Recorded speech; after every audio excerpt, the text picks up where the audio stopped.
कानपुर की वह शाम बहुत ही बोझिल और उमस भरी थी, जैसे आसमान भी किसी आने वाली तबाही का इंतजार कर रहा हो। अर्जुन वर्धन उस पुराने लकड़ी के स्टूल पर चुपचाप बैठा था, जबकि कमरे की हवा में अपमान की गंध साफ महसूस की जा सकती थी। उसके सामने मेज पर रखे तलाक के कागजात उसकी 3 साल की मोहब्बत और वफादारी का मजाक उड़ा रहे थे। मेहरा के पिता, जो एक सेवानिवृत्त सब इंस्पेक्टर थे, अपनी ऊंची आवाज में अर्जुन की औकात का बखान कर रहे थे, जिससे अर्जुन का सिर शर्म और दुख से झुक गया था। मीरा कमरे के कोने में अपनी नई खाकी वर्दी पहनकर खड़ी थी, जो उसे हाल ही में प्रशिक्षण के बाद मिली थी। उसकी आंखों में अर्जुन के लिए अब वह पुराना प्रेम नहीं, बल्कि एक अजीब सी नफरत और श्रेष्ठता का भाव था।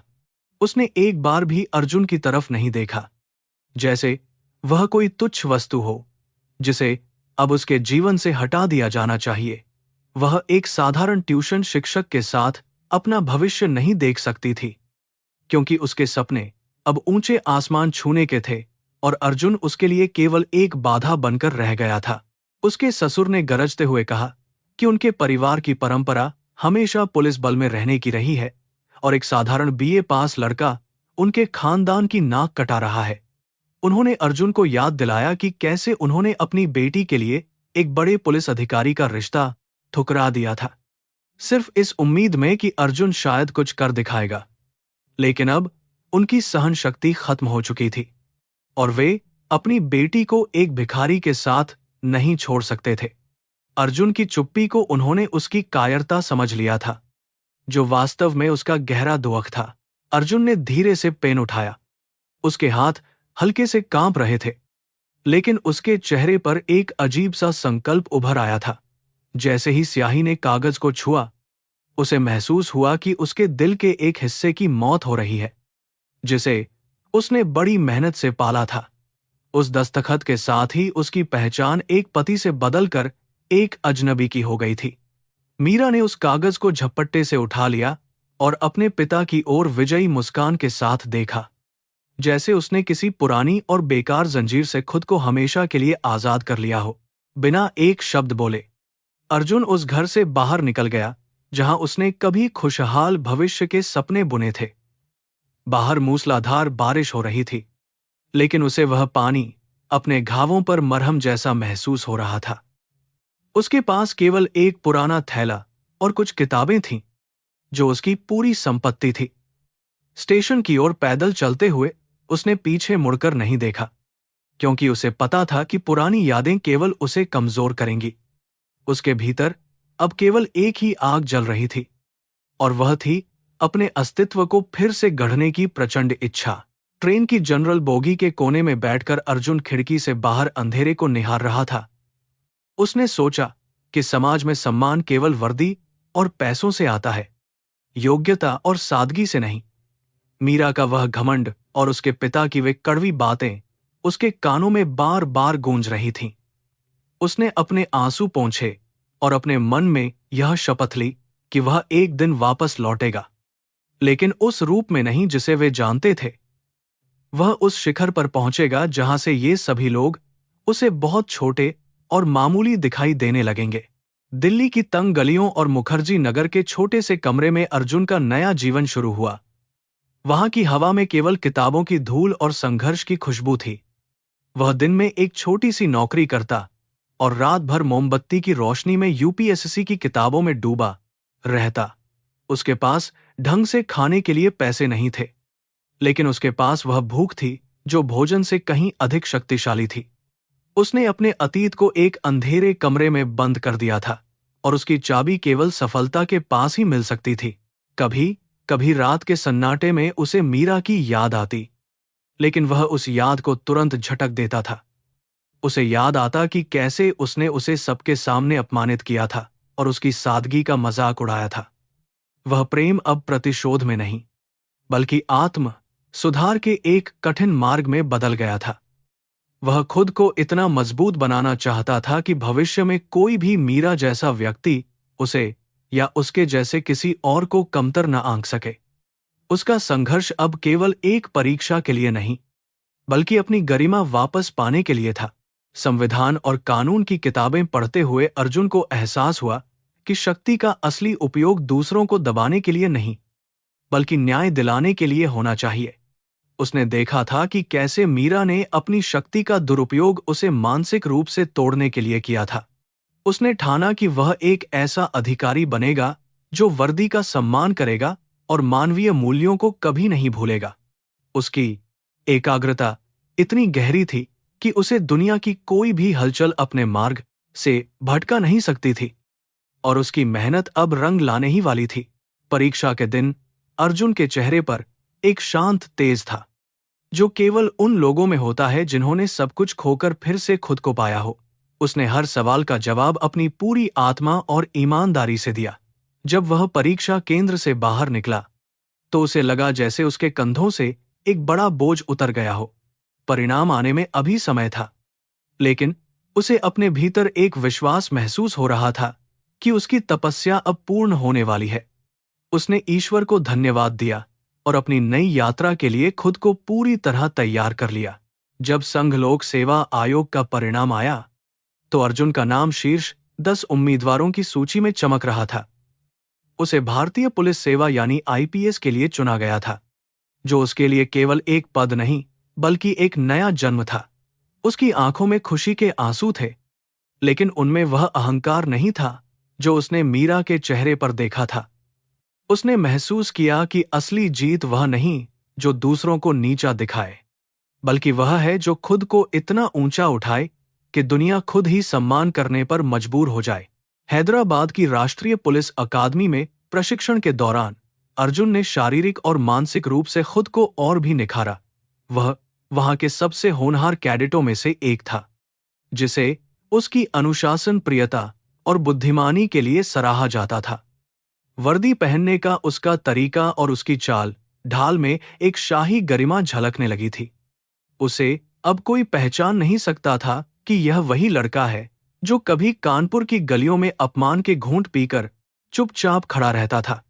उसके व्यक्तित्व में अब एक नया आत्मविश्वास और सत्ता की चमक साफ दिखाई दे रही थी। प्रशिक्षण पूरा होने के बाद अर्जुन को उसके अपने राज्य उत्तर प्रदेश में ही कैडर आवंटित किया गया। यह नियति का खेल था कि उसे उसी क्षेत्र के पास तैनात किया जा रहा था जहां उसका अपमान हुआ था। उसने इस अवसर को व्यक्तिगत बदला लेने के रूप में नहीं, बल्कि अपनी सेवा और ईमानदारी को साबित करने के एक मौके के रूप में देखा। उसे पता था कि जल्दी ही उसका सामना अपने अतीत से होगा, और वह इसके लिए पूरी तरह मानसिक रूप से तैयार था। उसका हृदय अब शांत था, जैसे समुद्र में तूफान के बाद की शांति छाई हो। दूसरी ओर मीरा कानपुर में एक पुलिस इंस्पेक्टर के रूप में अपनी सेवा दे रही थी, और उसका अहंकार समय के साथ और बढ़ गया था। उसने एक रसूखदार परिवार में शादी करने की कोशिश की थी, लेकिन उसके सख्त स्वभाव के कारण वह रिश्ता भी अधिक समय तक टिक नहीं सका। वह अब सत्ता की भूखी हो चुकी थी और अपने जूनियरों के साथ बहुत बुरा व्यवहार करती थी। उसे गर्व था कि वह इस क्षेत्र की सबसे शक्तिशाली महिलाओं में से एक है, और उसे लगता था कि कानून और व्यवस्था केवल उसके इशारों पर ही नाचती है। कानपुर की पुलिस व्यवस्था के भीतर भ्रष्टाचार और राजनीति की जड़ें बहुत गहरी थीं। मीरा अनजाने में उस जाल का हिस्सा बन गई थी, जहां वह अपने स्वार्थ के लिए नियमों को ताक पर रख देती थी। उसे लगा कि वह अजय है और कोई भी उसका कुछ नहीं बिगाड़ सकता। वह भूल गई थी कि सत्ता का घमंड अक्सर इंसान की विवेक बुद्धि को खत्म कर देता है। उसके चारों ओर चापलूसों की भीड़ थी, जो उसे हमेशा ये यकीन दिलाते रहते थे कि वह सबसे ऊपर है और उसकी हर गलती को आसानी से ढका जा सकता है। राज्य सरकार ने कानपुर में बढ़ रहे अपराध और पंबसार करने पुलिस भ्रष्टाचार की जांच के लिए एक विशेष अधिकारी भेजने का निर्णय लिया। अर्जुन को इस मिशन के लिए चुना गया क्योंकि उसकी छवि एक कट्टर ईमानदार अधिकारी की थी। उसे निर्देश दिया गया कि वह सीधे अपनी पहचान उजागर न करे और पहले जमीनी हकीकत का जायजा ले। अर्जुन ने इसे एक चुनौती के रूप में स्वीकार किया और एक साधारण नागरिक के वेश में शहर में प्रवेश करने की योजना बनाई। वह देखना चाहता था कि उसकी अनुपस्थिति में न्याय का क्या हाल हुआ है। जब अर्जुन ने साधारण कपड़ों में कानपुर की गलियों में कदम रखा, तो पुरानी यादें उसके मस्तिष्क के पर्दे पर तैरने लगीं। वह उन जगहों से गुजरा जहां उसने कभी अपमान झेला था, लेकिन अब उसका मन विचलित नहीं हुआ। उसने देखा कि आम जनता पुलिस के व्यवहार से कितनी परेशान है और भ्रष्टाचार किस कदर हावी है। उसने महसूस किया कि वर्दी का डर तो है, लेकिन सम्मान कहीं खो गया है।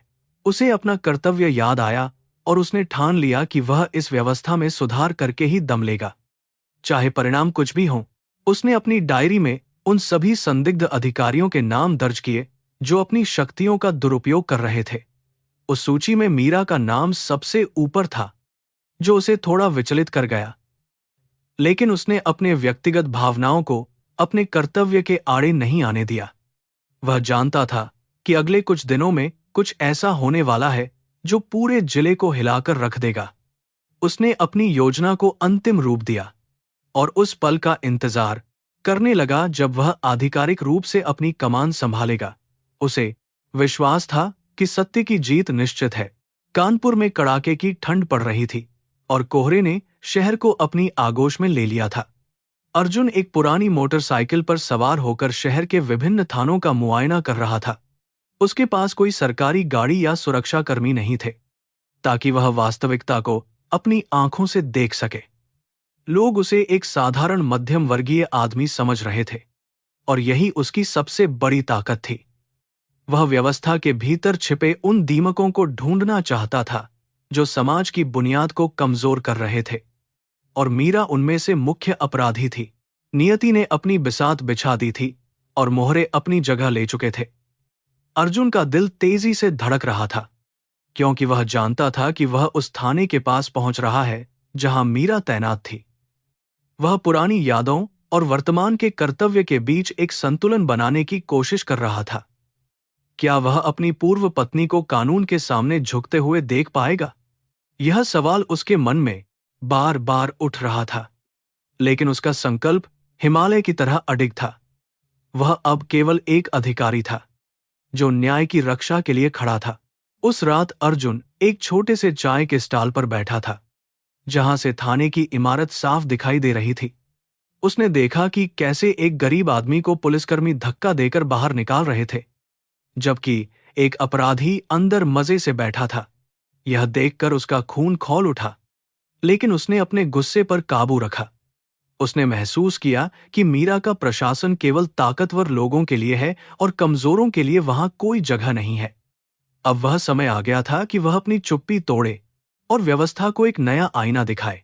उसने अपनी आंखों के सामने हो रहे इस अन्याय को चुपचाप अपनी डायरी में दर्ज किया और चाय का पैसा देकर वहां से चला गया। उसे पता था कि कल की सुबह न केवल उसके लिए बल्कि पूरे शहर के लिए एक नया संदेश लेकर आएगी। उसके मन में अब कोई दुविधा नहीं थी, केवल एक स्पष्ट उद्देश्य था। वह अपने अतीत के उस अध्याय को बंद करने और एक उज्जवल न्यायपूर्ण भविष्य की नींव रखने के लिए तैयार था। कर्मों का फल अब जल्द ही मिलने वाला था और न्याय का पहिया पूरी ताकत से घूमने लगा था। अगले दिन के सूरज की पहली किरण के साथ अर्जुन ने अपनी वर्दी को प्रणाम किया और उसे एक सूटकेस में सहेज कर रख दिया। वह जानता था कि आधिकारिक रूप से पदभार ग्रहण करने से पहले उसे कुछ अनौपचारिक कार्य पूरे करने थे। उसने अपनी पुरानी मोटरसाइकिल निकाली और उस रास्ते पर चल पड़ा जहां से मीरा हर सुबह अपनी ड्यूटी पर जाती थी। वह देखना चाहता था कि क्या सत्ता के नशे में चूर मीरा उसे पहचान पाएगी, या वह अब भी उसे उसी नजर से देखेगी जिससे 5 साल पहले देखा था। दिल्ली की गलियों में गूंजती भीड़ की आवाजें अर्जुन के कानों में एक अजीब सा शोर पैदा कर रही थीं, लेकिन उसका मन पूरी तरह से शांत और शून्य था।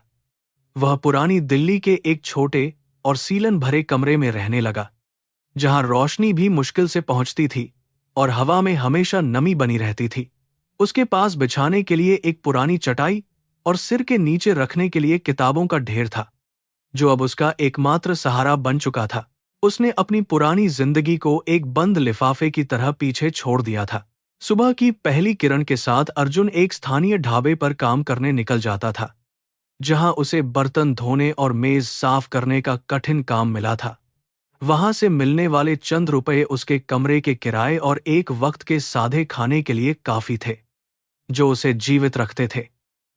दिन भर की कड़ी मेहनत के बाद जब उसके हाथ दर्द से कराहते थे, तब भी वह पुस्तकालय में बैठकर देर रात तक पढ़ाई करता था। उसकी आंखों में नींद तो बहुत थी, लेकिन सपनों की चमक उस थकान पर हमेशा भारी पड़ती थी। अक्सर रातों को उसे मीरा की वे कड़वी बातें याद आतीं, जिन्होंने उसके आत्मसम्मान को सबके सामने पूरी तरह से छलनी कर दिया था। उसने सोचा था कि क्या सच में गरीबी एक ऐसा अभिशाप है जो इंसान के सभी गुणों को पूरी तरह ढक लेती है। मीरा का वह उपहासपूर्ण चेहरा उसके दिमाग में एक पुरानी फिल्म की तरह चलता रहता था, जो उसे और अधिक मेहनत करने के लिए प्रेरित करता था। धीरे धीरे उसके मन का प्रतिशोध खत्म होने लगा और उसकी जगह समाज के लिए कुछ बड़ा करने की भावना आ गई। इतिहास और भूगोल की मोटी किताबों के बीच अर्जुन को संसार की विशालता का गहरा एहसास हुआ, जहां उसकी निजी पीड़ा बहुत छोटी लगने लगी थी। उसने सीखा कि सत्ता का असली अर्थ दूसरों पर शासन करना नहीं, बल्कि उनकी जटिल समस्याओं का स्थायी समाधान करना है। जैसे जैसे उसका ज्ञान बढ़ता गया, उसकी सोच में एक गंभीर गहराई आती गई जो उसके व्यक्तित्व में पहले कभी नहीं थी। वह अब केवल एक पीड़ित व्यक्ति नहीं था, बल्कि एक उभरता हुआ निडर विचारक बन चुका था जो राष्ट्र सेवा के लिए तैयार था। दिल्ली की कड़ाके की ठंड में जब लोग रजाई में दुबके होते थे, अर्जुन बिना किसी गर्म कपड़े के अपनी लकड़ी की मेज पर बैठा रहता था।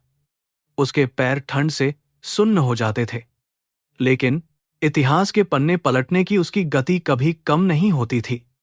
कई बार उसने केवल पानी पीकर रात बिताई, क्योंकि पैसे खत्म हो चुके थे और उसे एक नई जरूरी किताब खरीदनी थी। यह उसकी शारीरिक परीक्षा नहीं, बल्कि उसके मानसिक संकल्प की अग्नि परीक्षा थी, जिसमें वह हर दिन थोड़ा थोड़ा तपकर कुंदन की तरह चमक रहा था। पुस्तकालय के उस शांत कोने में अर्जुन ने कई नए दोस्त बनाए, जो उसी की तरह संघर्ष की आग में रात दिन जल रहे थे। वहां की हवा में एक अजीब सा जुनून था, जो उसे महसूस कराता था कि वह इस लंबी और कठिन लड़ाई में अकेला नहीं है। हालांकि वह किसी से ज्यादा बात नहीं करता था, लेकिन दूसरों की आंखों में छिपी उम्मीदें उसे हमेशा हिम्मत देती थीं।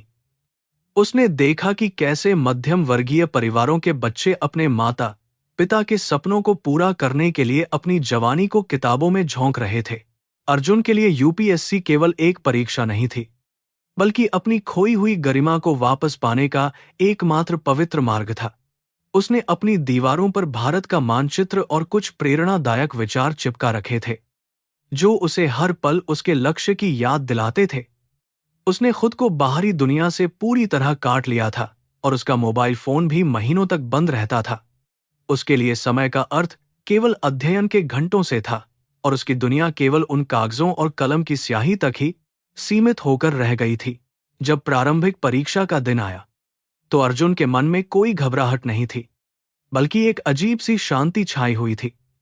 उसने हर प्रश्न को ध्यान से पढ़ा और महसूस किया कि उसकी वर्षों की तपस्या अब रंग लाने वाली है। परीक्षा हॉल से बाहर निकलते समय उसे लगा जैसे उसने एक बड़ा युद्ध जीत लिया हो, लेकिन वह जानता था कि असली चुनौती अभी बाकी है।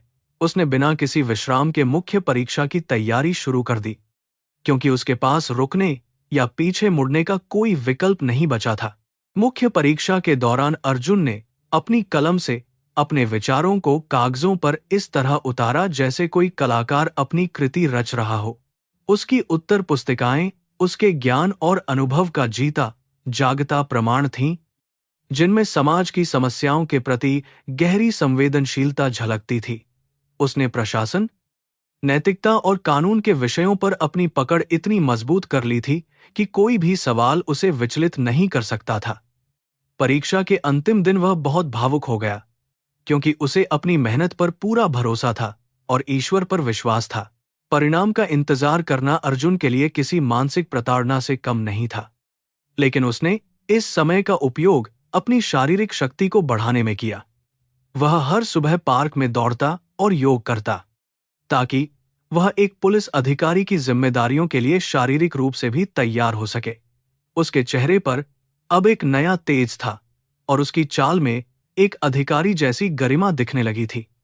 वह जानता था कि उसका जीवन अब बदलने वाला है और वह उस बदलाव को शालीनता से स्वीकार करने के लिए तैयार था। एक दोपहर जब उसने इंटरनेट कैफे में अपना रोल नंबर खोजा तो उसकी आंखों से खुशी के आंसू बह निकले।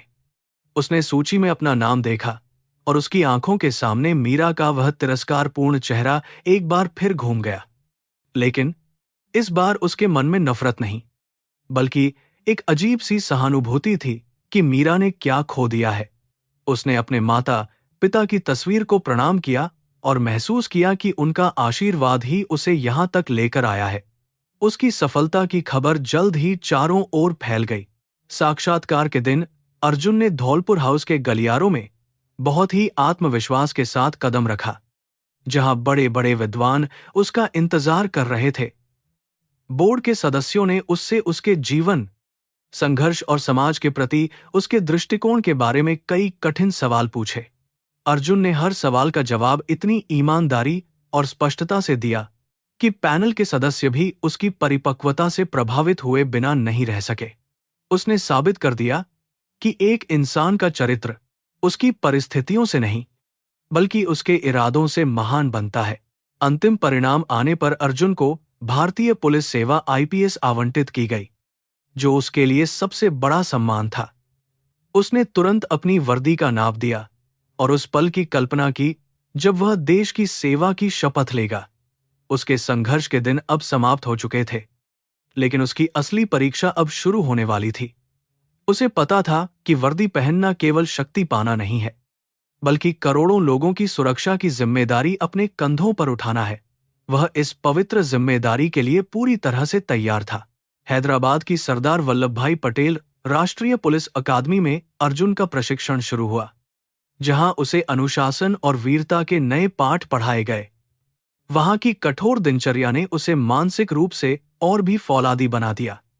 उसने घुड़सवारी, हथियारों का संचालन और कानून की बारीकियों को बहुत ही कम समय में सीख लिया। प्रशिक्षक उसकी लगन और एकाग्रता की तारीफ करते थे, क्योंकि वह हर काम को पूरी निष्ठा के साथ करता था। अकादमी की हवा ने उसे एक आम नागरिक से एक रक्षक में पूरी तरह से बदल दिया था। प्रशिक्षण के दौरान अर्जुन ने महसूस किया कि समाज में न्याय की स्थापना के लिए कानून का सख्ती से पालन करना जितना जरूरी है, उतना ही मानवीय संवेदनाओं को बनाए रखना भी आवश्यक है। उसने प्रण लिया कि वह कभी भी अपनी शक्ति का दुरुपयोग नहीं करेगा और हमेशा पीड़ितों का पक्ष लेगा। उसकी आंखों में अब एक नया सपना था, एक ऐसा भारत जहां किसी भी गरीब को उसके कपड़ों या हैसियत की वजह से अपमानित न किया जाए। उसके व्यक्तित्व में आई इस महानता ने उसे अपने बैच के अन्य साथियों से अलग बना दिया।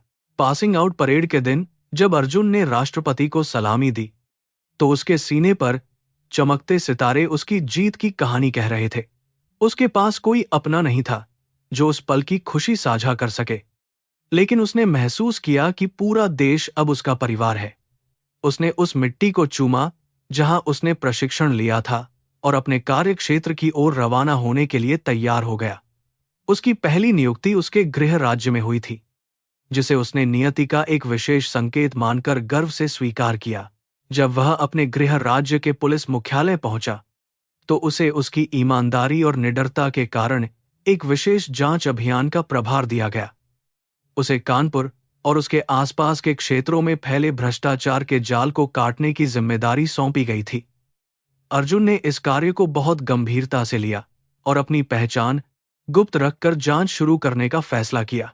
वह देखना चाहता था कि व्यवस्था के भीतर कहां-कहां दीमक लगी है और उसे कैसे साफ किया जा सकता है। उसकी यात्रा अब पूर्णता की ओर थी। कानपुर की सड़कों पर घूमते हुए अर्जुन को वे गलियां याद आईं जहां वह कभी अपमानित हुआ था, लेकिन अब उसका मन पूरी तरह शांत था। उसने देखा कि पुलिस का डर अपराधियों से ज्यादा आम जनता के मन में है, जो एक स्वस्थ लोकतंत्र के लिए बहुत घातक था। उसने चुपचाप साक्ष्य जुटाने शुरू किए और उन अधिकारियों की सूची बनाई जो अपने पद की गरिमा को धूल में मिला रहे थे। उसे पता चला कि मीरा भी उसी क्षेत्र में तैनात है और उसके खिलाफ कई गंभीर शिकायतें दर्ज हैं। अर्जुन ने महसूस किया कि समय का पहिया अब घूम चुका है और न्याय का तराजू संतुलित होने वाला है। उसने अपनी रिपोर्ट तैयार की और उच्च अधिकारियों को सूचित किया कि वह जल्द ही बड़ी कार्रवाई करने वाला है। उसके भीतर अब वह पुराना डर या झिझक नहीं थी, बल्कि एक न्यायप्रिय अधिकारी का दृढ़ निश्चय था। वह जानता था कि मीरा और उसके जैसे अन्य भ्रष्ट अधिकारियों के दिन अब गिनती के रह गए हैं। उसकी योजना सटीक थी और उसके कदम अडिग थे, जो सत्य की ओर बढ़ रहे थे। रात के अंधेरे में अर्जुन अपनी पुरानी मोटरसाइकिल पर बैठकर शहर की कानून व्यवस्था का जायजा ले रहा था। उसने देखा कि कैसे सत्ता के नशे में चूर कुछ अधिकारी निर्दोष लोगों को प्रताड़ित कर रहे थे। उसने अपना हेलमेट उतारा और ठंडी हवा को अपने चेहरे पर महसूस किया, जो उसे पुरानी यादों से मुक्त कर रही थी। वह अब एक नई सुबह का इंतजार कर रहा था, जहां न्याय का सूरज उगेगा और अंधेरे को पूरी तरह मिटा देगा। उसकी अंतरात्मा उसे बता रही थी कि वह सही रास्ते पर है। अतीत की कड़वाहट अब धुंधली पड़ चुकी थी और केवल कर्तव्य का प्रकाश ही उसे दिखाई दे रहा था। उसने तय किया कि वह मीरा के सामने अपनी पहचान तभी उजागर करेगा जब न्याय पूरी तरह से स्थापित हो जाएगा। वह किसी भी प्रकार के व्यक्तिगत द्वेष को अपने कार्य वहारा जा रहा था में बाधा नहीं बनने देना चाहता था। उसका लक्ष्य केवल बदला लेना नहीं, बल्कि एक बेहतर समाज का निर्माण करना था। अर्जुन वर्धन, आईपीएस, अब अपने जीवन के सबसे महत्वपूर्ण और चुनौतीपूर्ण अध्याय को लिखने के लिए पूरी तरह तैयार था। उसने अपनी डायरी में लिखा कि न्याय में देरी हो सकती है, लेकिन वह कभी मरता नहीं है। यह वाक्य उसके जीवन का मूल मंत्र बन चुका था। उसने अपनी वर्दी को ध्यान से देखा और उसे सलाम किया, क्योंकि यह केवल कपड़ा नहीं, बल्कि उसके संघर्षों की पहचान थी। अगले दिन की योजना उसके दिमाग में बिल्कुल स्पष्ट थी और उसे पता था कि अब पीछे हटने का कोई रास्ता नहीं है। पूरी कायनात उसे उसके उद्देश्य की प्राप्ति में मदद कर रही थी और वह अपनी नियति की ओर बढ़ रहा था। कानपुर की गलियों में मानसून की पहली बारिश ने दस्तक दी थी, जिससे शहर की धूल भरी सड़कें कीचड़ में तब्दील हो गई थीं। अर्जुन अपनी पुरानी मोटरसाइकिल पर सवार होकर धीरे धीरे आगे बढ़ रहा था। उसका चेहरा हेलमेट के नीचे छिपा हुआ था। हवा में मिट्टी की सौंधी खुशबू थी, लेकिन अर्जुन का ध्यान केवल अपने मिशन पर था। वह शहर के उन संवेदनशील इलाकों का दौरा कर रहा था जहां आम नागरिक पुलिस की बर्बरता का सबसे ज्यादा शिकार होते थे। अचानक एक तेज रफ्तार सफेद एसयूवी उसके पास से गुजरी, जिससे कीचड़ का ढेर उसके कपड़ों पर आ गिरा। अर्जुन ने अपनी मोटरसाइकिल को सड़क के किनारे रोका और अपने गंदे कपड़ों को देखने लगा। वह एसयूवी थोड़ी दूर जाकर अचानक रुक गई और उसमें से एक वर्दीधारी महिला बाहर निकली, जिसके चेहरे पर सत्ता का घमंड साफ दिखाई दे रहा था। वह मीरा थी, जिसका अंदाजा अब पहले से कहीं अधिक आक्रामक और अभिमानी हो गया था।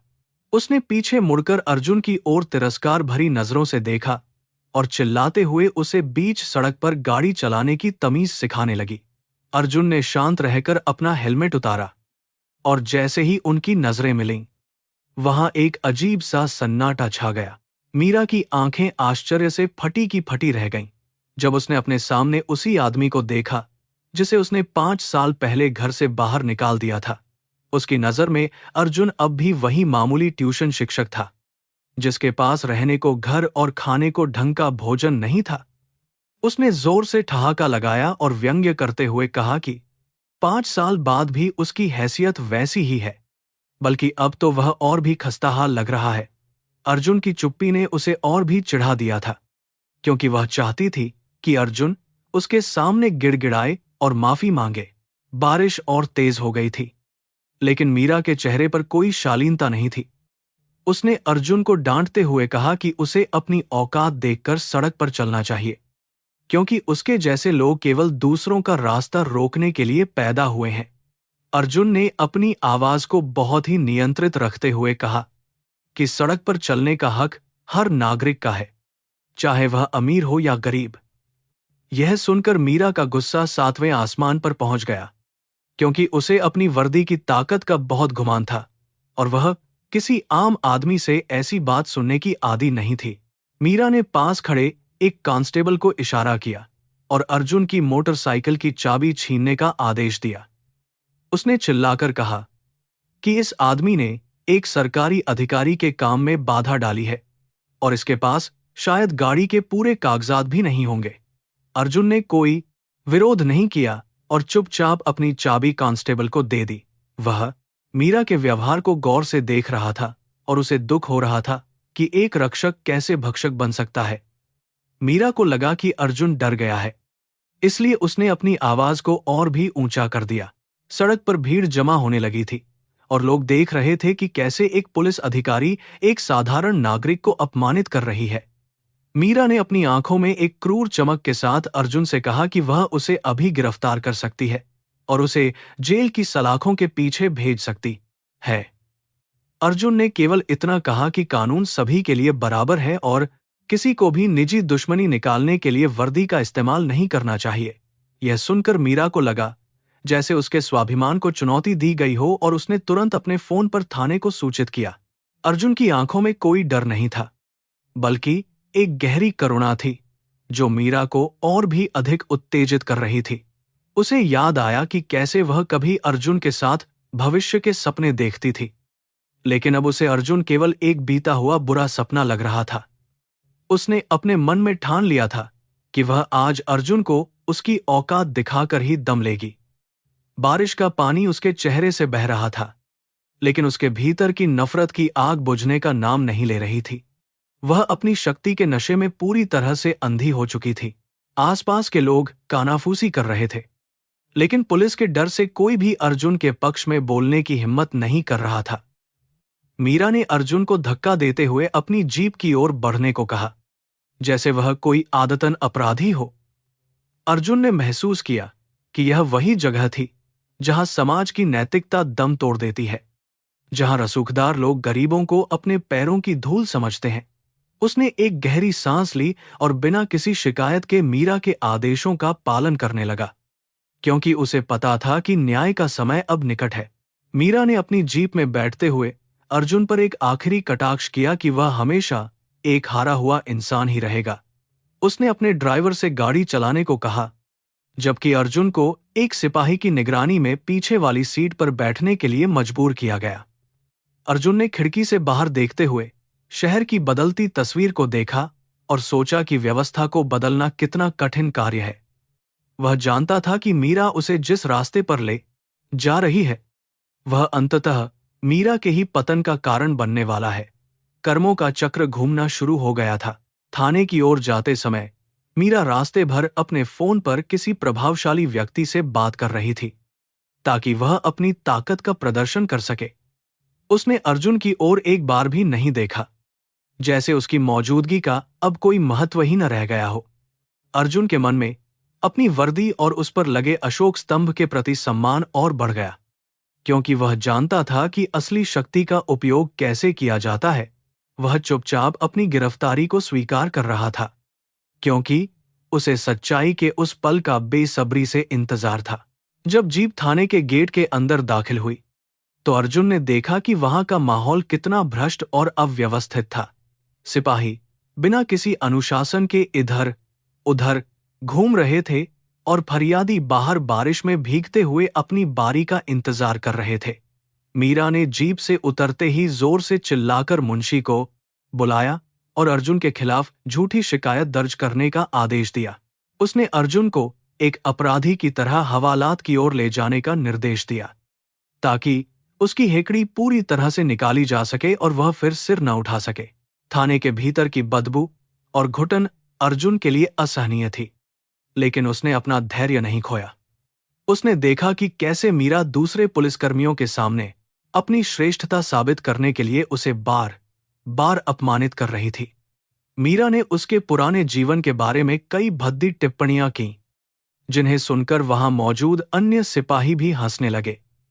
अर्जुन ने महसूस किया कि यह केवल उसका अपमान नहीं था, बल्कि उस पूरी व्यवस्था का अपमान था जो मानवता और न्याय की सुरक्षा के लिए बनाई गई थी। उसके भीतर का पुलिस अधिकारी जाग उठा था।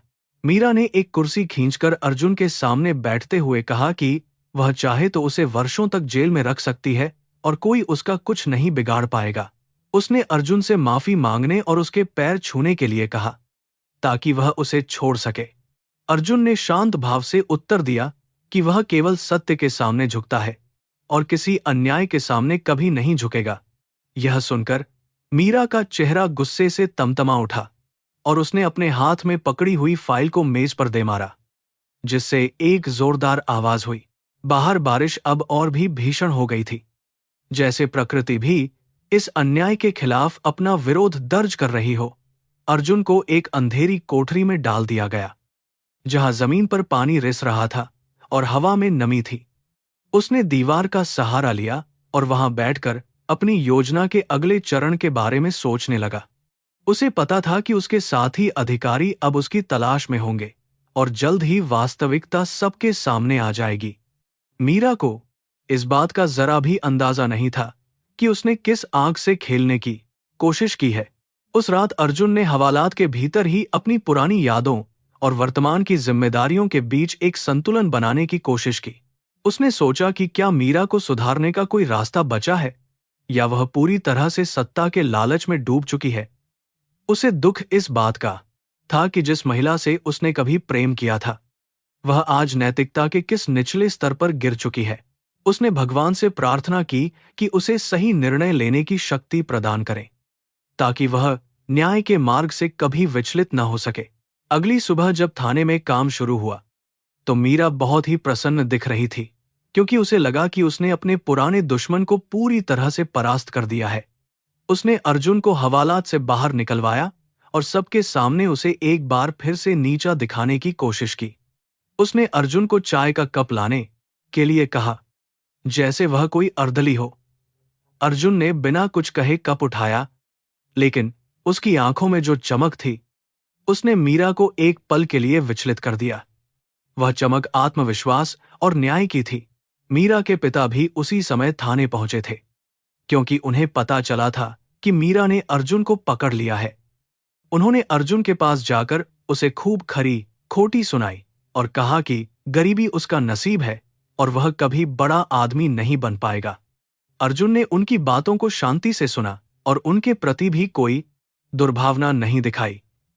उसने महसूस किया कि यह पूरा परिवार ही झूठे अहंकार की दीवारों के पीछे कैद है। उसने मन ही मन फैसला कर लिया कि वह आज इस नाटक का अंत करके ही रहेगा। अचानक थाने के बाहर कई सायरन बजने की आवाजें सुनाई दीं और पूरा थाना परिसर अधिकारियों की गाड़ियों से भर गया। मीरा और उसके पिता को लगा कि शायद कोई मंत्री या बड़ा नेता दौरे पर आया है, इसलिए वे अपनी वर्दी ठीक करने लगे।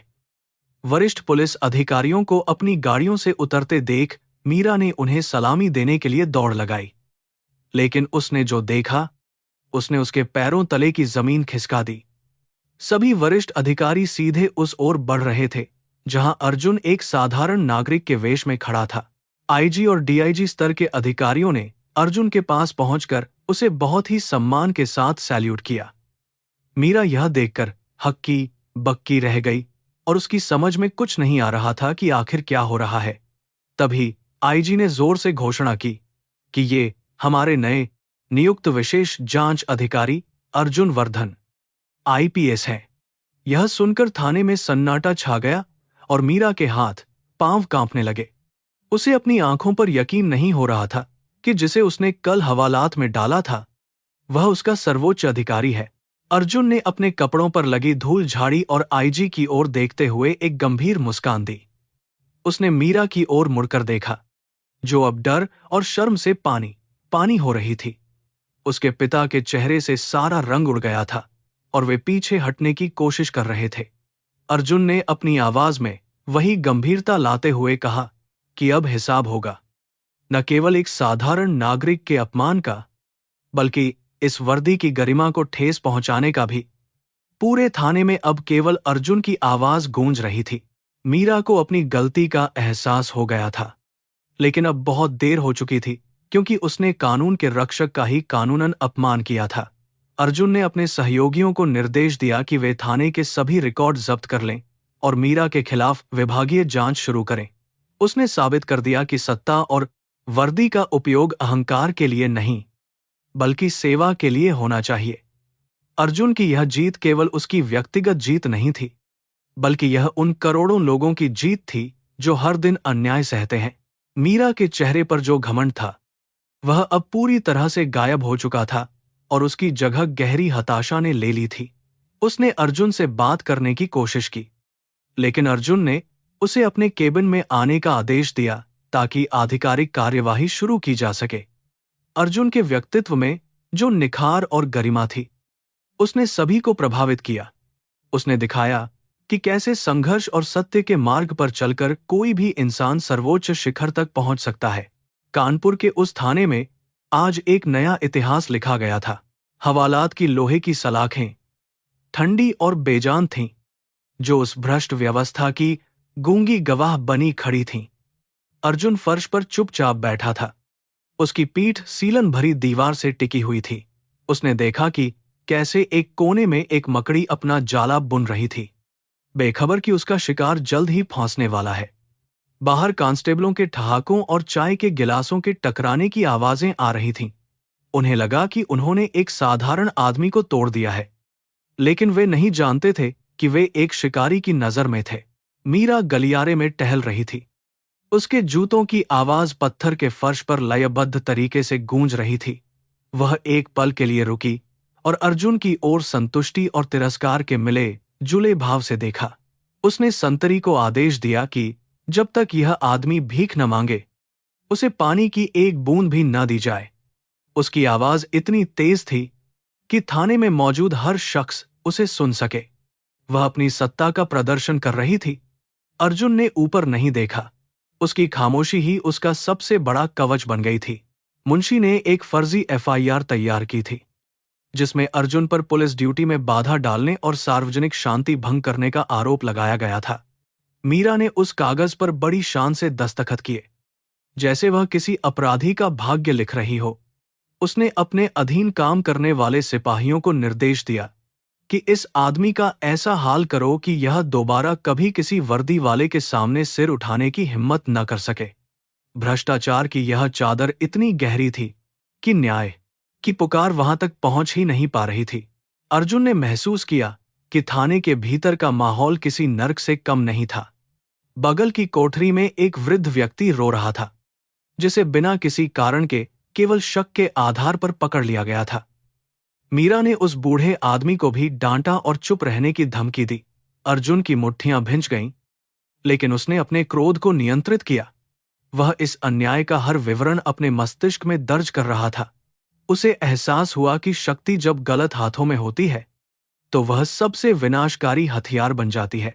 दोपहर के समय मीरा का पिता थाने आया और उसने हवालात के बाहर खड़े होकर अर्जुन का मजाक उड़ाया। उसने कहा कि अर्जुन की नियति हमेशा धूल में रहने की थी और उसने अपनी बेटी से शादी करके जो सपना देखा था, वह उसकी सबसे बड़ी भूल थी। उसने याद दिलाया कि कैसे अर्जुन ने कभी उनके घर के आंगन में बैठकर रोटी मांगी थी। अर्जुन ने उनकी बातों को सुना, लेकिन कोई प्रतिक्रिया नहीं दी। उसे लग रहा था कि यह परिवार अपनी झूठी शान की दीवार के पीछे कितना खोखला और बेचारा है। मीरा ने एक सिपाही को आदेश दिया कि अर्जुन को बाहर निकाला जाए और उसके केबिन में लाया जाए। वह उसे मानसिक रूप से तोड़ना चाहती थी ताकि वह अपनी हार स्वीकार कर ले। कमरे में पहुंचते ही उसने अर्जुन के चेहरे पर अपनी मेज का लैंप जला दिया, जिससे उसकी आंखों में तेज रोशनी पड़ने लगी। उसने ठंडे स्वर में कहा कि अगर वह एक कोरे कागज पर दस्तखत कर दे कि वह एक अपराधी है, तो शायद वह उसे छोड़ देगी। अर्जुन ने उसकी आंखों में आंखें डालकर देखा और केवल मुस्कुरा दिया। उस मुस्कुराहट ने मीरा को और भी विचलित कर दिया। उसने चिल्लाकर पूछा कि उसे किस बात पर इतनी हंसी आ रही है, जबकि उसका पूरा जीवन अब जेल की सलाखों के पीछे बीतने वाला है। अर्जुन ने बहुत ही शांत स्वर में कहा कि समय बहुत बलवान होता है और वह किसी का इंतजार नहीं करता। मीरा को लगा कि अर्जुन पागल हो गया है या वह अपनी हार को छिपाने की कोशिश कर रहा है। उसने टेबल पर रखा पानी का गिलास उठाया और अर्जुन के चेहरे पर फेंके दिया, लेकिन अर्जुन विचलित नहीं हुआ। शाम होने तक थाने में तनाव और बढ़ गया था, क्योंकि अर्जुन की चुप्पी पुलिसकर्मियों के लिए एक अनसुलझी पहेली बन गई थी। कुछ पुराने सिपाहियों को लगने लगा था कि यह आदमी कोई साधारण नागरिक नहीं है, क्योंकि उसके चेहरे पर कोई डर नहीं था। मीरा ने उनकी चिंताओं को खारिज कर दिया और अपनी जीत का जश्न मनाने के लिए अपने वरिष्ठों को फोन करने लगी। वह अपने रसूख का इस्तेमाल करके इस मामले को और भी गंभीर बनाना चाहती थी। उसे पता नहीं था कि वह अपने ही पैर पर कुल्हाड़ी मार रही है। अर्जुन को वापस हवालात में डाल दिया गया, जहां उसने पूरी रात जागकर बिताई। उसने उन सभी मासूम लोगों के बारे में सोचा जो हर दिन ऐसी ही प्रताड़ना सहते हैं। उसके मन में एक दृढ़ संकल्प पैदा हुआ कि वह इस व्यवस्था को जड़ से बदल देगा। उसे अपनी वर्दी की याद आई जो उसके बैग में रखी थी, वह प्रतीक जो उसे न्याय करने की शक्ति देता था।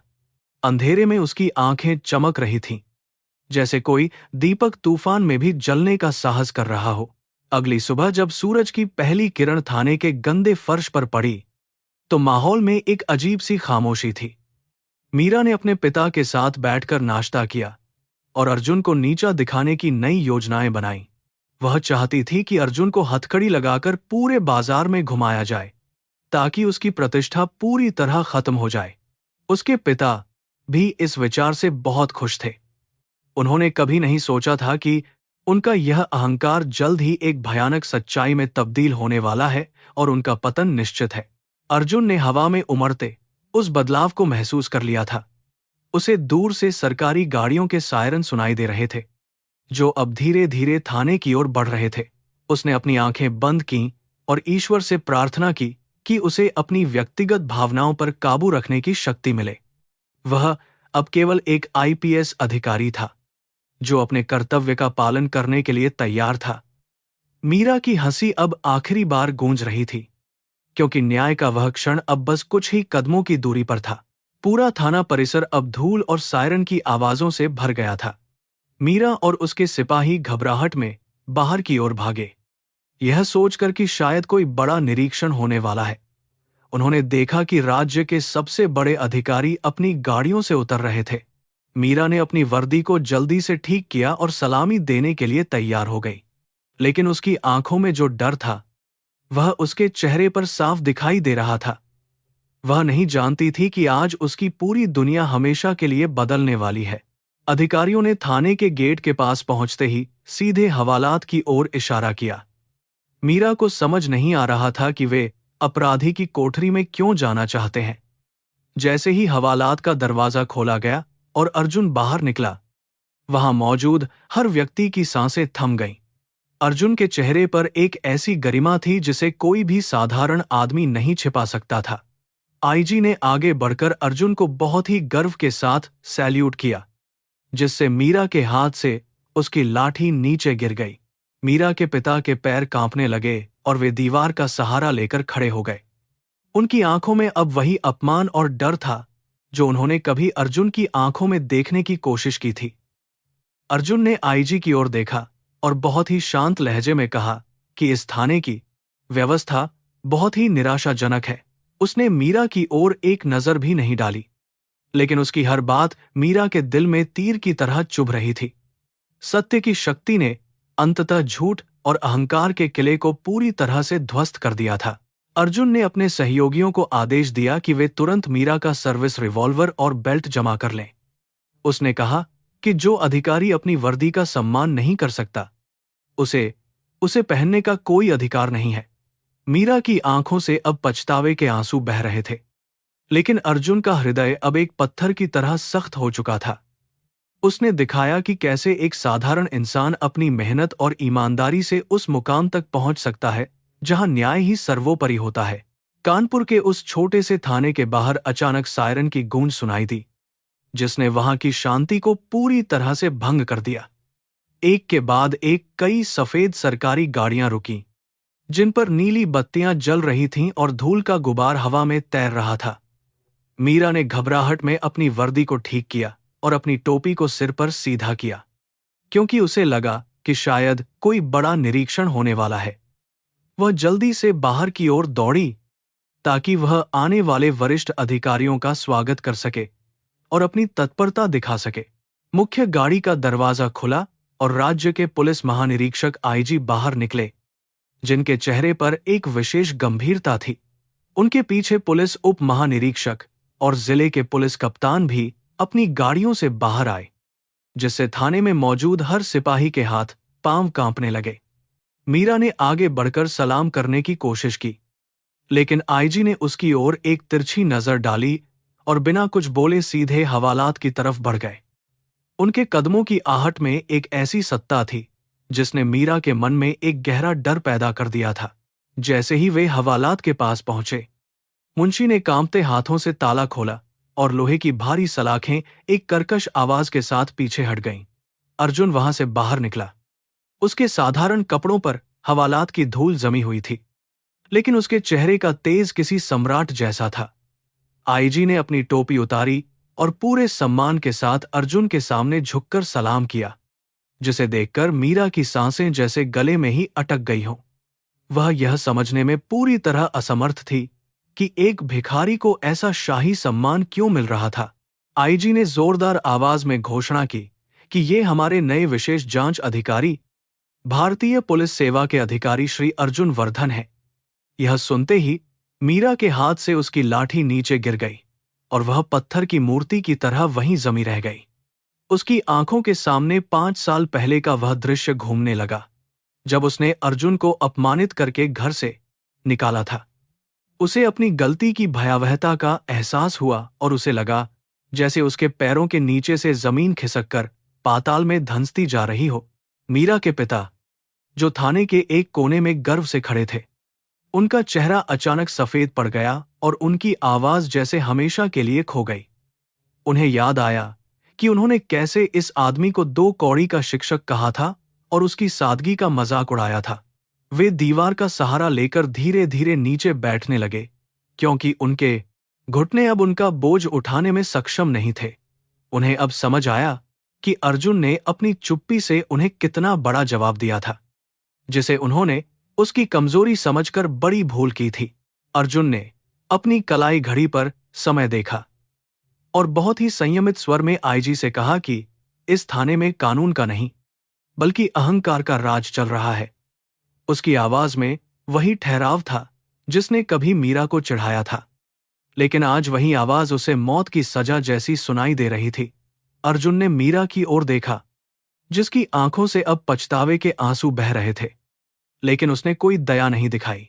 उसने अधिकारियों को निर्देश दिया कि वे तुरंत सभी फाइलों को अपने कब्जे में लें और जांच शुरू करें। थाने के बाकी सिपाही, जिन्होंने कल अर्जुन के साथ बुरा व्यवहार किया था, वे अब अपनी जान बचाने के लिए इधर उधर छिपने के रास्ते तलाश रहे थे। उन्हें एहसास हो गया था कि उन्होंने जिस शेर को पिंजरे में बंद किया था, वह अब बाहर निकल चुका है और न्याय का समय आ गया है। अर्जुन ने संतरी को बुलाया और उसे उन सभी लोगों को छोड़ने का आदेश दिया जिन्हें बिना किसी कानूनी आधार के बंद किया गया था। उसकी कार्यशैली ने तुरंत प्रभाव दिखाना शुरू कर दिया था और व्यवस्था में एक हलचल सी पैदा हो गई थी। मीरा के भीतर का सारा अभिमान अब मिट्टी में मिल चुका था और वह अर्जुन के पैरों के पास गिरकर माफी मांगना चाहती थी, लेकिन अर्जुन ने उसे अपने पास आने की अनुमति नहीं दी और स्पष्ट किया कि अब वे पति पत्नी नहीं, बल्कि एक वरिष्ठ और कनिष्ठ अधिकारी के रूप में आमने सामने है। उसने कहा कि जो पुलिस अधिकारी अपनी निजी भावनाओं को अपनी ड्यूटी पर हावी होने देता है, वह समाज के लिए एक बड़ा खतरा है। मीरा को अब अपनी वर्दी एक बोझ की तरह महसूस हो रही थी, जो उसे अब तक गौरव देती थी। अर्जुन ने आईजी से कहा कि मीरा शर्मा के खिलाफ विभागीय जांच के आदेश तुरंत जारी किए जाएं और उन्हें निलंबित कर दिया जाए। उसने विस्तार से बताया कि कैसे उसने अपनी आंखों से इस थाने में भ्रष्टाचार और अन्याय का नग्न नाच देखा है। आईजी ने तुरंत आदेश का पालन किया और मीरा की रिवॉल्वर और बैज को जब्त करने के निर्देश दिए। यह मीरा के लिए सबसे बड़ा दंड था, क्योंकि उसकी पूरी पहचान उसकी वर्दी से जुड़ी हुई थी, जो अब उसके पास से हमेशा के लिए छीनी जा रही थी। बारिश एक बार फिर शुरू हो गई थी, लेकिन इस बार वह अर्जुन के चेहरे को साफ करने आई थी, न कि उसे भिगोने। उसने अपनी आंखों में एक दृढ़ संकल्प के साथ थाने से बाहर कदम रखा, जहां एक नीली बत्ती वाली गाड़ी उसका इंतजार कर रही थी। उसने पीछे मुड़कर उस इमारत को देखा जिसने उसे एक रात का आश्रय दिया था, लेकिन उसकी आत्मा को और अधिक मजबूत बना दिया था। वह जानता था कि यह केवल एक शुरुआत है और उसे अभी पूरे जिले की गंदगी को साफ करना है। गाड़ी में बैठते समय अर्जुन ने महसूस किया कि उसकी 5 साल की मेहनत सफल हो गई है, लेकिन उसके मन में कोई प्रतिशोध की भावना नहीं थी। उसे केवल इस बात का दुख था कि जिसे उसने कभी अपना माना था, वह कितनी आसानी से पथभ्रष्ट हो गई। उसने खिड़की के कांच से बाहर देखा और सोचा कि कर्मों का यह खेल कितना रहस्यमय है। वह आदमी जो कभी पैदल चलता था, आज सुरक्षा कर्मियों के घेरे में था, और जो कभी हुक्म चलाती थी, वह आज न्याय के कटघरे में खड़ी थी। मीरा का पिता अपने कांपते हाथों से अपनी बेटी को संभालने की कोशिश कर रहे थे, लेकिन उनकी हिम्मत जवाब दे रही थी। उन्हें अपनी पुरानी बातों पर पछतावा हो रहा था, लेकिन वे जानते थे कि अब समय को पीछे नहीं मोड़ा जा सकता। समाज में उनकी जो इज्जत थी, वह एक ही झटके में पूरी तरह से मटियामेट हो गई थी। वे अपने पुराने घर की ओर लौट रहे थे, जहां अब केवल सन्नाटा और बदनामी का वास होने वाला था। कर्म का पहिया अपनी पूरी गति से घूमकर अपनी जगह वापस आ गया था।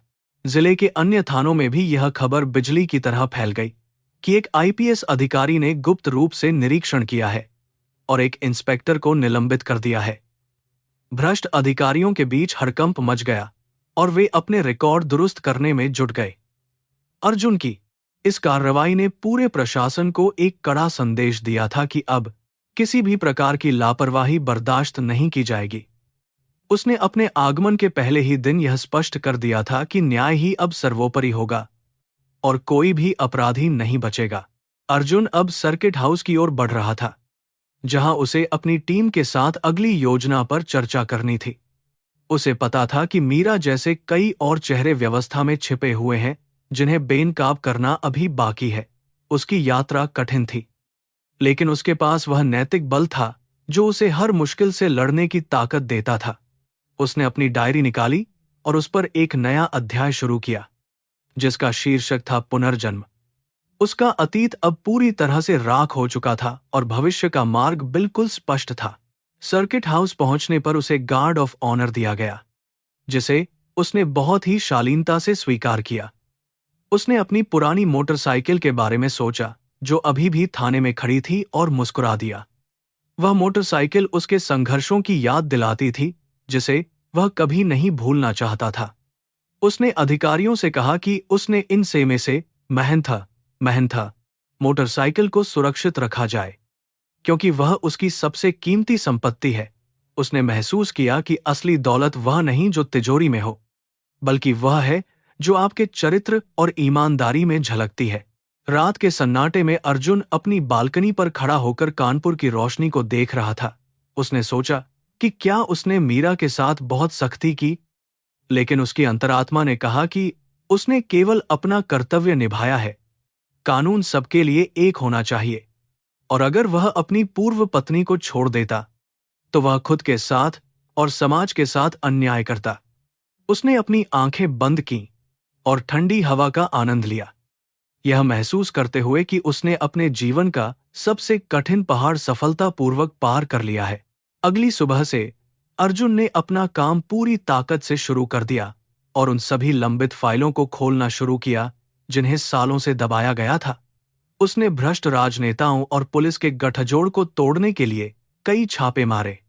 जनता के मन में धीरे धीरे विश्वास लौटने लगा था कि अब सच में कोई उनके लिए खड़ा है। अर्जुन अब केवल एक नाम नहीं, बल्कि एक उम्मीद बन चुका था। उसने अपने कार्यों से यह साबित कर दिया कि वर्दी का असली रंग केवल खाकी नहीं, बल्कि ईमानदारी का गहरा रंग होता है। मीरा को अब विभागीय जांच के लिए हर दिन मुख्यालय आना पड़ता था, जहां उसे वही लोग तिरस्कार भरी नजरों से देखते थे जो कभी उसे सलाम ठोकते थे। उसने देखा कि कैसे अर्जुन ने पूरी व्यवस्था को कुछ ही दिनों में बदल दिया था। उसे अपनी हार का दुख नहीं था, बल्कि उसे अपनी छोटी सोच पर पछतावा था, जिसने उसे एक महान व्यक्ति को पहचानने नहीं दिया। उसने महसूस किया कि अर्जुन का प्रेम पवित्र था, लेकिन उसका अपना लालच और अहंकार उसे पूरी तरह ले डूबा और उसे कहीं का नहीं छोड़ा। अर्जुन ने एक प्रेस कॉन्फ्रेंस बुलाई और जनता को आश्वासन दिया कि पुलिस उनकी दोस्त है, दुश्मन नहीं। उसने पुलिसकर्मियों के लिए नैतिक शिक्षा के विशेष सत्र शुरू किए ताकि वे मानवीय संवेदनाओं को समझ सकें। उसके प्रयासों की सराहना पूरे राज्य में होने लगी और उसे मुख्यमंत्री द्वारा विशेष प्रशस्ति पत्र भी दिया गया। लेकिन अर्जुन के लिए सबसे बड़ा इनाम वह मुस्कान थी जो एक गरीब फरियादी के चेहरे पर न्याय पाने के बाद आती थी। वह अब सच में एक जननायक बन चुका था जिसकी सबको जरूरत थी। मीरा ने एक दिन हिम्मत जुटाकर अर्जुन से मिलने का समय मांगा, लेकिन अर्जुन ने उसे मना कर दिया। उसने संदेश भिजवाया कि एक अधिकारी केवल फाइलों और साक्ष्यों के माध्यम से ही बात करता है, भावनाओं से नहीं। यह सुनकर मीरा को एहसास हुआ कि उसने अर्जुन के दिल के दरवाजे हमेशा के लिए बंद कर दिए हैं। उसने अब अपनी सजा को स्वीकार करने का मन बना लिया था, चाहे वह कितनी ही कठोर क्यों न हो। उसने महसूस किया कि यही उसके कर्मों का अंतिम न्याय है, जो उसे सहना ही होगा। पूरे कानपुर शहर में अब एक नया अनुशासन दिखाई दे रहा था और अपराध की दर में भारी गिरावट आई थी। अर्जुन ने यह सुनिश्चित किया कि कोई भी पुलिसकर्मी किसी निर्दोष को परेशान न करे। उसने खुद आधी रात को गश्त करना शुरू किया ताकि वह जमीनी हकीकत जान सके। उसके इस समर्पण ने अन्य अधिकारियों को भी प्रेरित किया और धीरे धीरे पूरे विभाग की छवि सुधरने लगी। अर्जुन ने दिखाया कि एक व्यक्ति का दृढ़ संकल्प कैसे पूरे तंत्र को बदल सकता है, बशर्ते उसकी नीयत साफ और इरादे हिमालय की तरह अटल हों। अर्जुन का सपना अब पूरा हो रहा था, लेकिन उसे पता था कि मंजिल अभी भी दूर है। उसने अपनी सफलता को कभी अपने सिर पर नहीं चढ़ने दिया और हमेशा जमीन से जुड़ा रहा। उसने उन सभी लोगों को याद किया जिन्होंने उसके बुरे समय में उसका साथ दिया था और उनकी मदद करने की कोशिश की। वह जानता था कि शक्ति अस्थायी है, लेकिन आपके द्वारा किए गए अच्छे कार्य हमेशा जीवित रहते हैं। अर्जुन वर्धन, आईपीएस, अब अपने जीवन के अगले अध्याय की ओर बढ़ रहे थे, जहां और भी बड़ी चुनौतियां थीं। जैसे जैसे दिन बीतते गए, अर्जुन की ख्याति और भी बढ़ती गई, लेकिन उसने अपना सादगी भरा जीवन नहीं छोड़ा। वह अब भी वही किताबें पढ़ता था जो उसने अपने संघर्ष के दिनों में पढ़ी थीं। उसने महसूस किया कि ज्ञान ही वह प्रकाश है जो अज्ञानता के अंधेरे को मिटा सकता है। मीरा की यादें अब उसके लिए केवल एक सबक की तरह थीं, जिसने उसे मजबूत बनाया। उसने अपने जीवन को समाज की सेवा के लिए पूरी तरह समर्पित कर दिया था, और यही उसके अस्तित्व का असली और एकमात्र उद्देश्य बन गया था। थाने की उस कोठरी की तस्वीर अभी भी उसके दिमाग में ताजा थी, जो उसे याद दिलाती थी कि वह कहां से आया है। उसने प्रतिज्ञा की कि वह कभी भी किसी को उस तरह का अपमान नहीं सहने देगा जैसा उसने सहा था। न्याय का झंडा अब ऊंचा लहरा रहा था और सत्य की जीत की गूंज चारों दिशाओं में सुनाई दे रही थी। अर्जुन ने मुस्कुराते हुए अपनी खिड़की से बहती हुई गंगा को देखा और महसूस किया कि जीवन की धारा भी इसी तरह निरंतर बहती रहनी चाहिए, पवित्र और अडिग। नियति ने अपना खेल पूरा कर लिया था और अर्जुन ने अपनी भूमिका पूरी ईमानदारी से निभाई थी। उसने दिखाया कि कैसे राख से भी एक नया जीवन शुरू किया जा सकता है। उसकी कहानी अब कानपुर की गलियों में एक किंवदंती बन चुकी थी, जो आने वाली पीढ़ियों को प्रेरित करती रहेगी।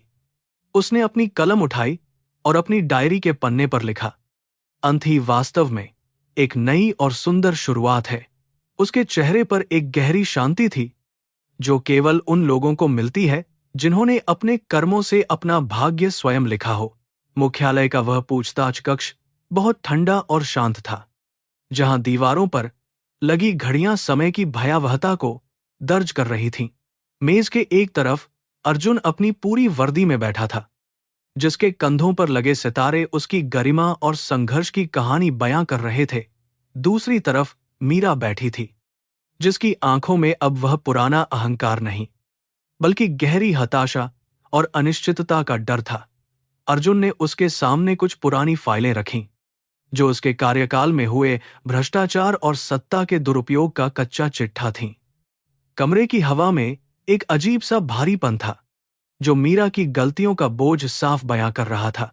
मीरा ने अपनी नजरें नीचे झुका ली थीं, क्योंकि वह अर्जुन की उन न्यायपूर्ण और स्थिर आंखों का सामना करने की हिम्मत नहीं जुटा पा रही थी। उसे याद आया कि कैसे वह इसी कमरे में बैठकर दूसरों को डराती थी, लेकिन आज वह खुद उसी कटघरे में खड़ी थी जहां से उसने कई बेगुनाहों को बर्बाद किया था। उसके पिता का रसूख अब उसे बचाने के लिए पर्याप्त नहीं था, क्योंकि उसके सामने खड़ा व्यक्ति अब सत्य और कानून का कट्टर सिपाही बन चुका था। उसके मन में रह रहकर वह पल याद आ रहा था, जब उसने अर्जुन को हवालात में डालकर अपमानित किया था। अर्जुन ने बहुत ही धीमी और नियंत्रित आवाज में बोलना शुरू किया, जिसमें कोई व्यक्तिगत प्रतिशोध नहीं, बल्कि केवल कर्तव्य की स्पष्टता थी। उसने कहा कि उसने कभी नहीं सोचा था कि उसे अपनी ही पत्नी को इन गंभीर आरोपों के घेरे में देखना पड़ेगा। ये फाइलें केवल कागज के टुकड़े नहीं हैं, बल्कि उन गरीब लोगों की सिसकियां हैं जिनके साथ मीरा ने अपनी सत्ता के नशे में घोर अन्याय किया था। उसने एक एक करके उन मामलों का जिक्र किया जहां मीरा ने पैसे लेकर अपराधियों को बचाया था। अर्जुन की हर बात मीरा के दिल पर किसी गहरे घाव की तरह लग रही थी। अचानक मीरा फूट फूट कर रोने लगी और उसने कांपते हाथों से अर्जुन की मेज के किनारे को पकड़ लिया, जैसे वह सहारा ढूंढ रही हो। उसने बहुत ही दबी हुई आवाज में कहा कि वह अपनी गलतियों के लिए दिल से शर्मिंदा है और वह जीवन में केवल एक सुधार का मौका चाहती है। उसने हमारे पुराने वैवाहिक संबंधों और उन बीते हुए सुखद दिनों की याद दिलाने की कोशिश की ताकि अर्जुन का दिल थोड़ा पसीज जाए। लेकिन अर्जुन ने बहुत ही गरिमा के साथ उसे टोकते हुए कहा कि इस कमरे में कोई रिश्ता नहीं है, यहां केवल न्याय हो रहा है। अर्जुन ने खिड़की की ओर देखते हुए कहा कि कर्मों का फल हर इंसान को इसी जीवन में और इसी धरती पर भुगतना पड़ता है। जब वह दिल्ली की तंग गलियों में भूखा सोता था, तब उसे एहसास हुआ था कि शक्ति का अभाव इंसान को कितना तोड़ देता है। लेकिन उसने कभी अपनी शक्ति का उपयोग दूसरों को नीचा दिखाने या अपने स्वार्थ के लिए नहीं किया। उसने मीरा से पूछा कि क्या उसे कभी उन बेगुनाहों की बद्दुआएं सुनाई नहीं दी जिन्हें उसने सलाखों के पीछे डाला था। मीरा के पास इन तीखे सवालों का कोई जवाब नहीं था। अर्जुन ने अपनी पुलिस टोपी को हाथ में लिया और उसकी चमक को देखते हुए कहा कि यह वर्दी हमें समाज की रक्षा के लिए मिली है, उनके शोषण के लिए नहीं। तुमने न केवल मेरा अपमान किया, बल्कि उस पवित्र शपथ का भी मजाक उड़ाया जो तुमने पुलिस अकादमी से निकलते समय ली थी। जब तक कोई व्यक्ति अपने भीतर की मानवता को जीवित नहीं रखता, वह कभी एक अच्छा रक्षक नहीं बन सकता। तुमने अपनी मर्यादा को अपने पद से बहुत छोटा कर दिया, और यही तुम्हारे आज के इस पतन का मुख्य और एकमात्र कारण बना है। अर्जुन ने अंत में फाइलों को बंद किया और कहा कि वह उसे पूरी तरह बर्बाद करने के लिए कठोर कानूनी धाराओं का सहारा ले सकता है, लेकिन वह चाहता है कि मीरा अपनी अंतरात्मा की अदालत में खुद को सबसे बड़ी सजा दे, जो जेल से भी बदतर हो। उसने विभाग को सिफारिश की कि मीरा को सेवा से बर्खास्त करने के बजाय उसे सबसे पिछड़े और दुर्गम ग्रामीण क्षेत्र में तैनात किया जाए। वहां उसे उन गरीबों की सेवा करनी होगी जिन्हें वह कभी तुच्छ समझती थी। अर्जुन का यह फैसला उसकी महानता और न्याय के प्रति उसकी अटूट निष्ठा का प्रमाण था। बिना एक भी और शब्द बोले अर्जुन उस कमरे से बाहर निकल गया, जिससे मीरा को अपनी सोच और चरित्र बदलने का एक आखिरी अवसर मिला। वह गलियारे में चलते हुए महसूस कर रहा था कि उसके मन से अब वह आखिरी कड़वाहट भी निकल गई है जो वर्षों से दबी हुई थी। उसने अपनी व्यक्तिगत पीड़ा को कर्तव्य की पवित्र अग्नि में पूरी तरह से स्वाहा कर दिया था। अब वह मानसिक रूप से स्वतंत्र था और उसका मिशन अपनी पूर्णता की ओर बढ़ रहा था। सूरज की किरणें उसके चेहरे पर एक दिव्य शांति बिखेर रही थीं। कानपुर के रेलवे स्टेशन पर सुबह की पहली किरणें पुरानी पटरियों पर सुनहरी चादर बिछा रही थीं। अर्जुन वर्धन अपनी साधारण सी सूटकेस लेकर प्लेटफॉर्म पर खड़ा था, जैसे वह अपने अतीत के भारी बोझ को यहीं छोड़ने आया हो। उसके चेहरे पर एक ऐसी शांत मुस्कान थी जो केवल उन लोगों को मिलती है जिन्होंने अपनी आत्मा के युद्ध जीत लिए हों। शहर की हवा में अब वह घुटन नहीं थी जो 5 साल पहले थी, बल्कि एक नई ताजगी और उम्मीद की लहर महसूस हो रही थी। उसने एक लंबी सांस ली और बहती हुई गंगा की ओर देखा। दूसरी ओर मीरा अपने उजाड़ घर की खिड़की से उस शहर को देख रही थी जिसे उसने कभी अपनी उंगलियों पर नचाया था। उसके पिता अब एक कोने में चुपचाप माला जपते रहते थे। उनकी आंखों का तेज और आवाज का रोब हमेशा के लिए गायब हो चुका था। उन्हें अब समझ आ गया था कि अहंकार की नींव पर बने महल एक दिन मिट्टी में मिल ही जाते हैं। मीरा के हाथ में वह आधिकारिक पत्र था जिसने उसे एक दूर दराज के गांव में सेवा करने का आदेश दिया था। यह सजा नहीं, बल्कि एक नया जीवन शुरू करने का मौका था। मीरा ने अपनी पुरानी वर्दी को बहुत ध्यान से देखा, जो अब एक अलमारी के भीतर बंद थी। उसे उस दिन की याद आई जब उसने अर्जुन को हवालात में डालकर अपनी जीत समझी थी। लेकिन आज उसे अपनी उस हार पर गर्व हो रहा था। अर्जुन ने उसे जेल भेजने के बजाय मानवता की सेवा करने का जो कठिन मार्ग दिया था, वह किसी भी सजा से अधिक प्रभावशाली साबित हुआ। उसने अपनी आंखों के आंसू पोंछे और अपने मन में यह संकल्प लिया कि वह अब अपनी बाकी की जिंदगी प्रायश्चित और सेवा में ही पूरी तरह से समर्पित कर देगी। अर्जुन की ट्रेन का समय हो गया था, लेकिन वह जाने से पहले एक बार फिर उस मिट्टी को महसूस करना चाहता था जहां उसने संघर्ष किया था। उसे अपनी मां की याद आई, जिसने हमेशा उसे सिखाया था कि बुराई का जवाब बुराई से नहीं, बल्कि अपनी अच्छाई को और अधिक बढ़ाकर देना चाहिए। उसने महसूस किया कि मीरा अब उसके लिए न तो शत्रु थी और न ही प्रिय। वह केवल एक भटकती हुई आत्मा थी जिसे उसने सही रास्ता दिखा दिया था। उसके मन में अब किसी के प्रति कोई द्वेष या कोई पुरानी कड़वाहट शेष नहीं रह गई थी। जैसे ही ट्रेन ने रफ्तार पकड़ी, अर्जुन ने अपनी खिड़की से शहर की सीमाओं को पीछे छूटते देखा। उसने अपनी डायरी निकाली और उसमें अंतिम शब्द लिखे कि शक्ति का असली अर्थ दूसरों को झुकाना नहीं, बल्कि उन्हें ऊपर उठाना है। उसे पता था कि उसका अगला मिशन और भी कठिन होगा, लेकिन अब उसके पास वह अनुभव और धैर्य था जो उसे हर चुनौती से लड़ने में मदद करेगा। उसके जीवन का यह अध्याय अब पूरी तरह से समाप्त हो चुका था और एक उज्जवल भविष्य की नई किरणें उसे पुकार रही थीं। मीरा ने अपने छोटे से बैग में कुछ सादे कपड़े और कुछ जरूरी किताबें रखीं और अपने नए कार्यस्थल की ओर रवाना हो गई। वह गांव जहां उसकी नियुक्ति हुई थी, वहां न तो बिजली थी और न ही पक्की सड़कें, लेकिन मीरा के मन में अब शांति थी। उसने वहां पहुंचकर बच्चों को पढ़ाना और लोगों की समस्याओं को सुनना शुरू किया, जैसे कभी अर्जुन किया करता था। उसे अब समझ आया कि असली खुशी और सम्मान दूसरों की सेवा में है, न कि किसी ऊंचे पद या वर्दी की झूठी शान और अहंकार में रहने में। समय बीतता गया और कानपुर में अर्जुन वर्धन का नाम एक किंवदंती बन गया, जिसे लोग ईमानदारी की मिसाल के तौर पर याद करते थे। पुलिस विभाग में भी अब एक नया अनुशासन और नैतिकता देखने को मिल रही थी, जो अर्जुन के छोटे से कार्यकाल की सबसे बड़ी उपलब्धि थी। लोगों ने सीखा कि न्याय कभी भी देरी से मिल सकता है, लेकिन वह कभी भी पूरी तरह से मरता नहीं है। कर्मों का चक्र अपनी गति से घूमता रहता है और हर किसी को उसके किए का फल अंततः अवश्य ही प्राप्त होकर रहता है। अर्जुन अब राज्य के पुलिस मुख्यालय में एक ऊंचे पद पर तैनात था, जहां से वह पूरे प्रदेश की व्यवस्था की निगरानी करता था। उसने कई ऐसी नीतियां बनाई जिनसे गरीब और असहाय लोगों को न्याय मिलना आसान हो गया। उसने कभी भी अपनी सफलता का श्रेय खुद नहीं लिया, बल्कि उसे अपने संघर्ष के दिनों की देन माना। उसकी सादगी और विनम्रता ने उसे जनता का सच्चा नायक बना दिया था। वह जानता था कि उसकी यात्रा अभी लंबी है, लेकिन उसे अपनी मंजिल और उसके रास्तों पर पूरा भरोसा था। मीरा ने एक दिन गांव से अर्जुन को एक संक्षिप्त पत्र लिखा, जिसमें उसने अपनी नई जिंदगी के अनुभवों के बारे में बताया था। उसने पत्र में लिखा कि आज मैं पहली बार सच में एक पुलिस अधिकारी जैसा महसूस कर रही हूं, क्योंकि आज मैं लोगों के दिलों की रक्षा कर रही हूं। अर्जुन ने वह पत्र पढ़ा और मुस्कुरा दिया, क्योंकि उसे पता था कि उसकी दी हुई सीख अब सही दिशा में काम कर रही है।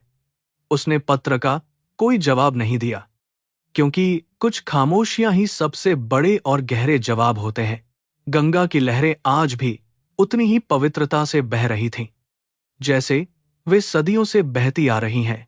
वे मानवीय संघर्षों, दुखों और खुशियों की गवाह थीं, जो हर बुराई को अपने भीतर समा लेने की शक्ति रखती हैं। अर्जुन ने अपने जीवन की धारा को भी उसी गंगा की तरह बना लिया था, जो निरंतर आगे बढ़ती रहती है और सबको जीवन देती है।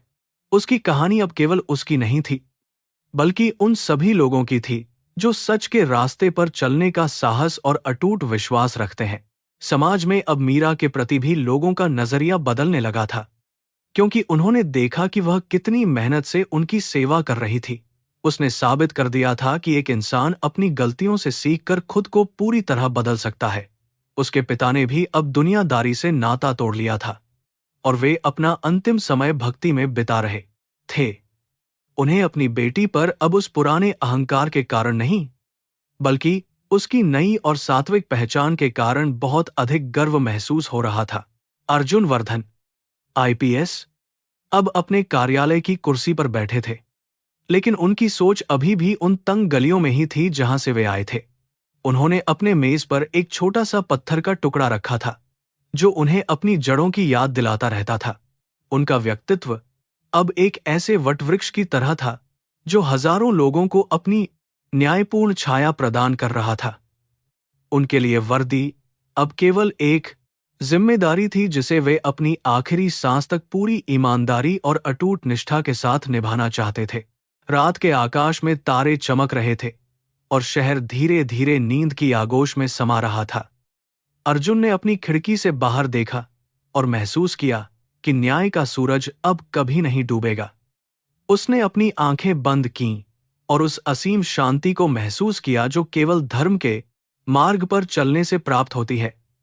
जीवन का चक्र अपनी जगह पर आकर रुक गया था, जहां न कोई छोटा था और न कोई बड़ा, जहां केवल कर्म और उनके सुंदर फल ही सबसे बड़े सत्य थे। इस प्रकार एक साधारण शिक्षक से एक शक्तिशाली आईपीएस अधिकारी बनने तक का अर्जुन का सफर पूरा हुआ। उसने न केवल अपना मान वापस पाया, बल्कि उन लोगों को भी रास्ता दिखाया जो अपने अहंकार के अंधेरे में पूरी तरह भटक चुके थे। प्यार, नफरत, अपमान और अंततः न्याय की इस कहानी ने यह साबित कर दिया कि सत्य को परेशान तो किया जा सकता है, लेकिन उसे कभी भी पराजित नहीं किया जा सकता। अर्जुन का नाम इतिहास के पन्नों पर हमेशा के लिए एक महान रक्षक के रूप में अमर हो गया।